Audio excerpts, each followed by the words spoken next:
we have our Redzone Rodeo picks of the week. And for week 5, we have another doubleheader, both on Fox. And these two games will be played on Saturday night at 7 p.m. Eastern Time. We have the San Antonio Brahmas playing at the Arlington Renegades, as well as the Birmingham Stallions against the Houston Roughnecks, and that will be in Rice Stadium at Houston. Don't know why they keep doing these double headers. I feel like it would be better for views to not have them going on at the same time, but who knows? Maybe there'll be a rain delay like last week, and we'll be able to watch both games at the same time, or be able to see both games.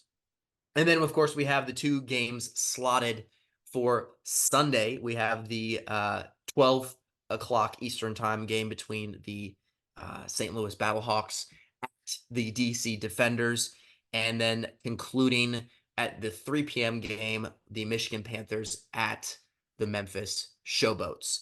So to get into our picks of the week, Rob, first up we have the San Antonio Brahmas versus the Arlington Renegades.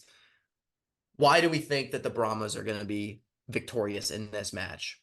Because the Brahmas are very good and the Renegades are very bad. The Brahmas have a fantastic defense, great weapons, great quarterback play. The Renegades have none of those things, and they make a ton of mistakes. And I don't think this will be very close or fun to watch at all. So that's why the Brahmas will win this by a lot. Very simple. Very, very simple. Simple but sad. Sad, yeah. Alrighty. And between the Birmingham Stallions and the Houston Roughnecks, we are selecting the Birmingham Stallions as kind of our pick of the week. However, I will go on record and say I believe there is an upset in the works. Why? I don't know. It's a gut feeling. Could it be a gut feeling like I had in the NFL playoffs where all of my gut feelings were wrong? Absolutely. But I'm just feeling like there will be an upset this week, and I think it will be the Roughnecks handing the Stallions their first loss of the season.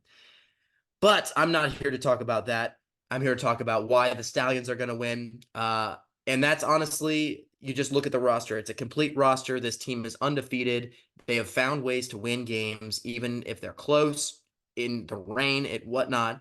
I think heading into that Houston crowd will be tough for them, as I think that there will be probably more fans for Houston, especially after that win at home against the Renegades, kind of bringing some juice back to the city of Houston. But I do think that, this game could be close, but I do think the Stallions do have the edge. They just have a better complete roster, better coach, better, offensive scheme and whatnot, and they don't make as many mistakes. And if the Roughnecks go out and make mistakes like they did, and like they have been doing these past weeks, then it's not going to be very close at all. So the Roughnecks need to clean that up in order to stay in it. But I do still think the Birmingham Stallions will be slotted to win this game. Yeah, for sure. Then we have the St. Louis Battlehawks taking on the DC Defenders. We just talked about how the St. Louis Battlehawks are the best team in the league, in our opinion. They're so loaded at every position on offense. It's not even funny. Their defense, we think, is comparable to the DC Defenders. So you have two similar defenses and one offense that's just way, way, way better than anyone else's in the league. And it's not a very tough choice here. St. Louis Battlehawks absolutely will probably beat the DC Defenders. And for the last game of the weekend, we have the Michigan Panthers facing off against the Memphis Showboats.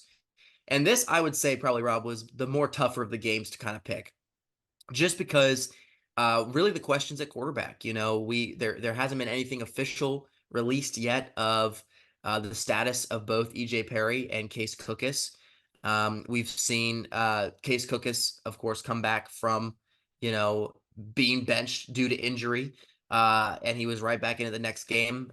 This injury to his shoulder and potentially collarbone area could be a bit more than just, the injuries that he sustained to his knee and knee area the past game when they played against the Stallions.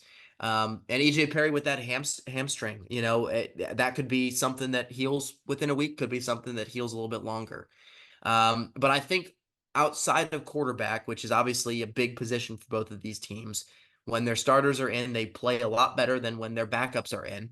Uh, I do still think that the Panthers have a better all-around team. I think they have a really good defense. And at the end of the day, if both backups are playing and it is, Danny Etling versus, Troy Williams, then I think the Michigan Panthers defense will be able to find a way to stop Troy Williams and the Showboats offense that has stuttered and stopped when Troy Williams gets in after Case Cookus goes out. So that being the reasoning, I believe, and we believe here at the Redzone Rodeo, that Michigan Panthers will be beating the Memphis Showboats in Memphis. For sure.